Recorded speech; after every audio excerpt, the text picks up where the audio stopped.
চলে আসলাম ঐতিহ্যবাহী বাদাঘাট। এখানে এসে দেখলাম এখানে মাছ ধরার প্রতিযোগিতা চলছে। অনেক মানুষ এখানে মাছ ধরছে, স্পেশালি মহিলারা। মাছ ধরাটা আসলে খুব একটা নেশা। এই যে এখানে সবাই মাছ ধরছে, আমরা আপনাদের দেখানোর চেষ্টা করব যে ওরা কয়টা মাছ পাইছে।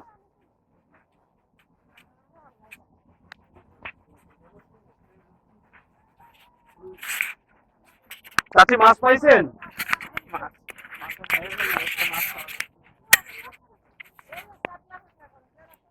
দেখানোর চেষ্টা করব যে ওরা কতগুলা মাছ পাইছে। মাছ পান নাই চাচি? ও দুঃখজনক, মাত্র 3-4টা মাছ পাইছে ছোট ছোট।